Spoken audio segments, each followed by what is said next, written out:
3 second. Ready, start. Bangladesh में 7 जनवरी को हुए आम चुनाव में प्रधानमंत्री शेख हसीना की पार्टी अवामी लीग को मिली भारी विजय के गहरे राजनीतिक निहितार्थ हैं। मुख्य विपक्षी पार्टी बीएनपी समेत 1 दर्जन से भी अधिक राजनीतिक दलों के चुनाव बहिष्कार और निष्पक्ष चुनाव सुनिश्चित कराने के लिए बांग्लादेशी अधिकारियों के विरुद्ध विशेष वीजा नीति जैसे दबावकारी अमेरिकी कदमों के बावजूद बांग्लादेश के मतदाताओं ने 12वीं संसद के लिए स्पष्ट जनादेश दिया है और अपने भविष्य की डोर अवामी लीग को सौंप दी है। 300 सदस्यों वाली जातीय संसद में 222 सीटें जीतने वाली अवामी लीग की मुखिया शेख हसीना 5वीं बार अपने देश की बागडोर संभालेंगी और यह एक ऐसी उपलब्धि है जिससे किसी भी लोकतांत्रिक देश के नेता को रसक होगा। भारत हमेशा से एक स्थिर और समर्थ बांग्लादेश का हिमायती रहा है। ऐसे में स्वाभाविक ही था कि चुनाव नतीजे आने के फौरन बाद प्रधानमंत्री नरेंद्र मोदी ने शेख हसीना व बांग्लादेश के आवाम को अपनी मुबारकबाद देते हुए दोनों देशों के रिश्ते को और प्रगाढ़ बनाने का इरादा जताया।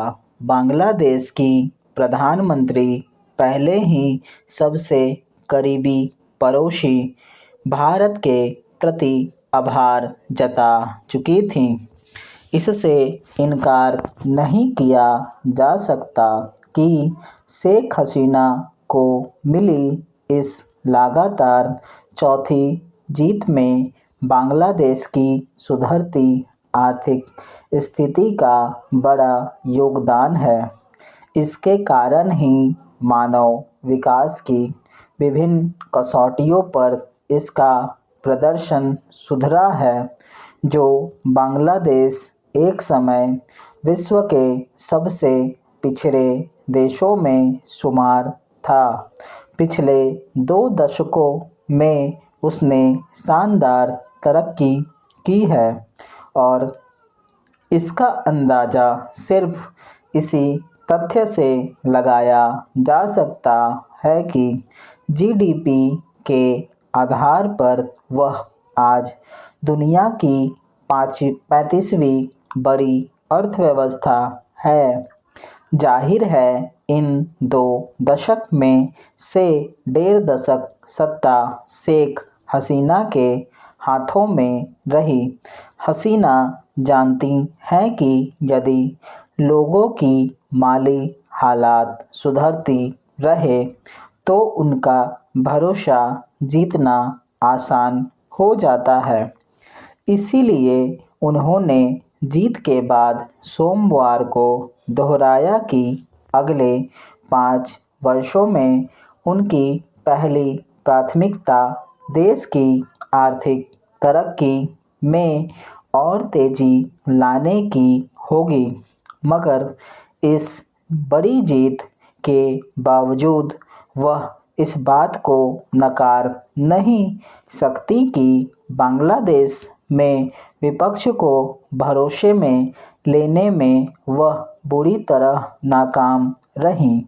निसंदेह इसके लिए बीएनपी और दूसरी सियासी जमातों का अड़ियल रवैया भी जिम्मेदार है।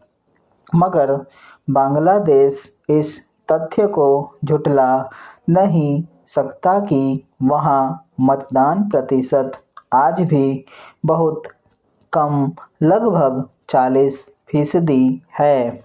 ऐसे में उसे एक लोकतंत्र के तौर पर सम्मान के लिए चीन व रूस जैसे देशों के प्रमाण पत्र की नहीं, बल्कि भारत, अमेरिका, ब्रिटेन व यूरोपीय देशों के उदार लोकतंत्रों की स्वीकृति व सहयोग की ज़्यादा ज़रूरत होगी।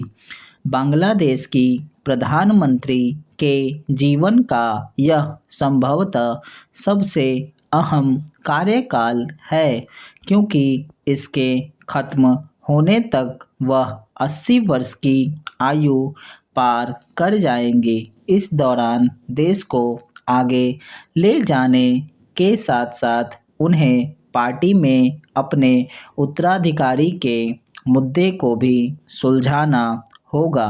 शेख हसीना के पास एक ऐतिहासिक अवसर है कि वह बांग्लादेश को एक ऐसे परिपक्व लोकतंत्र के रूप में तब्दील कर सके जिसमें विपक्ष की आवाज़ को निर्बाध अभिव्यक्ति का मौका मिले, जहां चुनाव हिंसा से पूरी तरह मुक्त हो और अल्पसंख्यकों, खासकर हिंदुओं के हितों का हर सूरत में संरक्षण किया जाए। स्टॉप।